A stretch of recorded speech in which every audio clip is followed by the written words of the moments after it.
नमः शिवाय। हर हर गंगे। दोस्तों, आज मैं आपको गंगा दशहरा व्रत की कथा सुनाने वाली हूँ।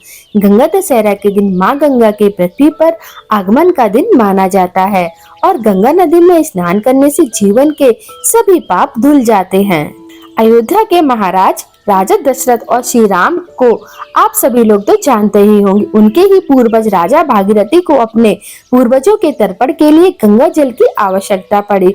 तब उनके पास गंगा जल नहीं था, क्योंकि उस समय गंगा जी केवल स्वर्ग में ही बहा करती थी। यह जानकर राजा भागीरथी बहुत दुखी हुए और माँ गंगा को पृथ्वी पर बुलाने के लिए तपस्या करने के लिए चले गए।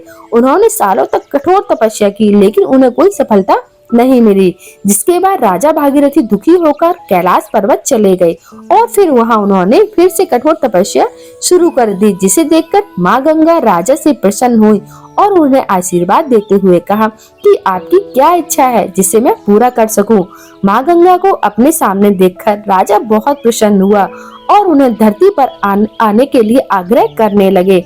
भागीरथी के आग्रह सुनकर माँ गंगा राजा के साथ धरती पर आने के लिए राजी हो गई, लेकिन इनमें भी राजा के सामने एक समस्या खड़ी हुई कि माँ गंगा का प्रभाव तो बहुत तेज है। अगर वह धरती पर बहती तो आधी पृथ्वी तो उनके वेग से बह जाती। राजा के इस समस्या का समाधान और कोई नहीं बल्कि बस महादेव कर सकते थे। ऐसे में राजा भागीरथी भगवान शिव की तपस्या करनी प्रारंभ कर दी। भागीरथी कभी निर्जल तपस्या करते तो कभी पैर के अंगूठे पर। राजा की कठोर तपस्या से भगवान शिव बहुत प्रसन्न हुए और राजा के सामने प्रकट हुए और राजा से आशीर्वाद मांगने के लिए कहा। तब राजा ने भगवान शिव से निवेदन किया कि आप माँ गंगा के बेग को अपनी जटा में बांध लें। भगवान भोलेनाथ ने राजा की इच्छा स्वीकार की और ब्रह्मा जी अपने कमंडल में धारा प्रवाहित किए और शिव जी माँ गंगा को अपनी जटा में बांध लिए। करीब 30-32 दिनों तक माँ गंगा शिव की जटा में बंधी रही। फिर ज्येष्ठ माह के शुक्ल पक्ष की 10वीं तिथि को शिव जी ने अपनी जटा खोली और माँ गंगा को धरती में जाने के लिए कहा।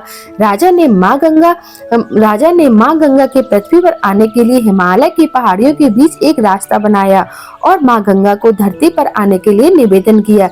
जब माँ गंगा धरती पर आई तब राजा ने उनके जल से अपने पूर्वजों का तर्पण किया। जिस दिन माँ गंगा धरती पर आई थी उस दिन ज्येष्ठ माह के शुक्ल पक्ष की 10वीं तिथि पड़ी थी, जिसके बाद से इस तिथि को गंगा दशहरा के पर्व के रूप में मनाया जाने लगा।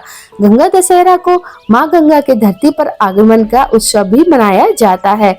ये रही माँ गंगा के आगमन की कथा। उनके आगमन को ही उत्सव के रूप में मनाया जाने लगा। दोस्तों, उम्मीद है कि गंगा दशहरा की कथा आपको जरूर पसंद आई होगी। बोलो हर हर गंगे, जय शिव शंभू।